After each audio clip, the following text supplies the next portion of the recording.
a lonely rural highway in northern New Hampshire, a couple reportedly has a close encounter with something not of this earth.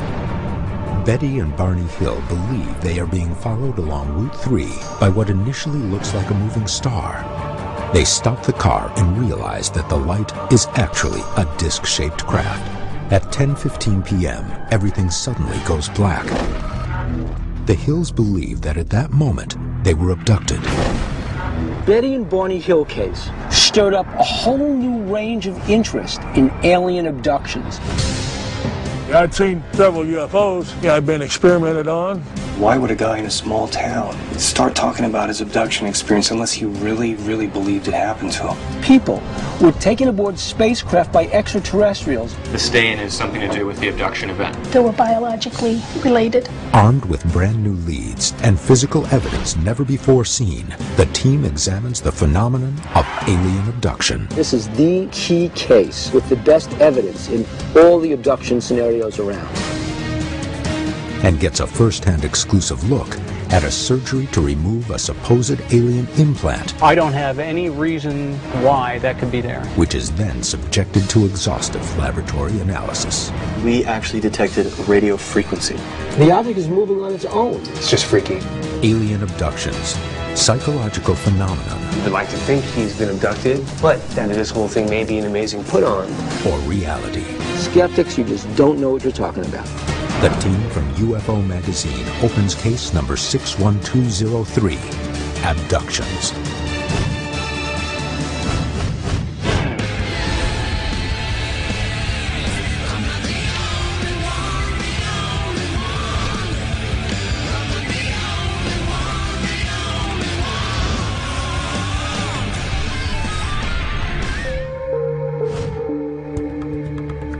Why is it that people think of that image whenever they hear the word aliens? You know, the big eyes and the big head. I mean, how do we even know what aliens really look like? That was an idealization of the image that Betty and Barney Hill first talked about when they drew that image after their abduction in 1961 in New Hampshire. And that began the whole ball of wax in the United States of America. When you look at the 1950s, that golden age of UFO contact, they all call themselves contactees. But in the Betty and Barney Hill case, contactees become abductees. September 19th, 1961. Betty and Barney Hill are returning from a vacation in Canada, driving south on Route 3 near Franconia Notch, New Hampshire. I kept driving and driving and driving. As they recount, around midnight, an abnormally bright star catches their eye. The Hills are puzzled at first. Saw it as it swung around to the rear of my car. And then became terrified. It is there. It's right above us, Betty. Look.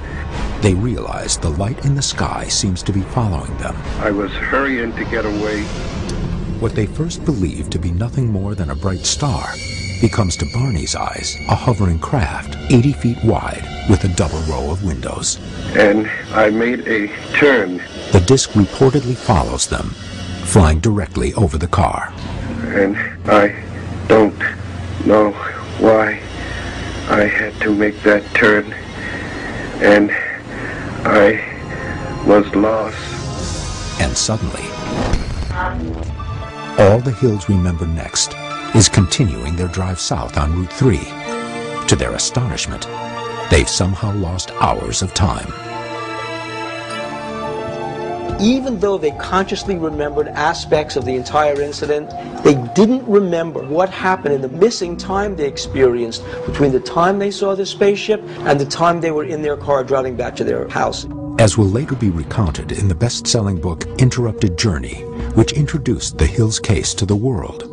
Under hypnosis, they both reportedly remembered struggling against small figures or humanoids. They assert that the aliens appeared to regard the Hills as laboratory specimens.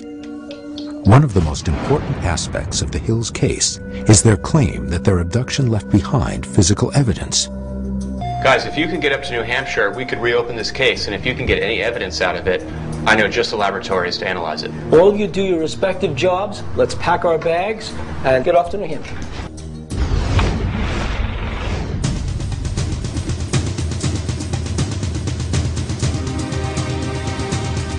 the team is in northern New Hampshire to trace the route the Hills took that night. You can't study UFOs without seriously pondering the possibility that they will interact with us and therefore can't expunge the abduction phenomenon. We're going to meet Kathy Marden, who was Betty's niece, who was alive at the time of the abduction, and she was actually a witness to what happened to Betty and Barney Hill that night. Kathy Marden was 13 when she first became aware of the Hills abduction story. Following Barney's death on February 25, 1969, Betty grew closer to Kathy. Hi, Kathy. And confided private details about her ordeal. Betty's death in 2004 left Kathy the greatest authority on the subject. Her book provides new insight into the case. We are heading toward the first encounter, correct? That's correct. The first location where Betty and Barney actually stopped the car and got out with the binoculars to take a look at this craft. According to Kathy, there were 3 different locations where the Hills spotted the alleged craft as they traveled down Route 3. First, at the Mount Cleveland picnic area, 17 miles south of Lancaster. Second, near Cannon Mountain. And finally, at a lake 1 mile south of Indian Head, where they stopped the car and were reportedly abducted. This is the spot, the Mount Cleveland picnic area. This was the first stop that Betty and Barney made. Betty's eyes were drawn to a new light in the sky. Betty took the binoculars first. Betty looked at the moon. Okay. And as she was looking, she saw an odd-shaped craft. It was flashing multicolored points of light as it traveled across the face of the moon.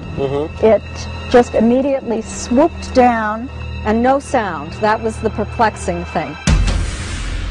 She, at that point, saw the object shaped. It appeared to be rotating, flashing blue-white light, moving in a stair-step pattern, and it seemed to be bouncing around in the sky.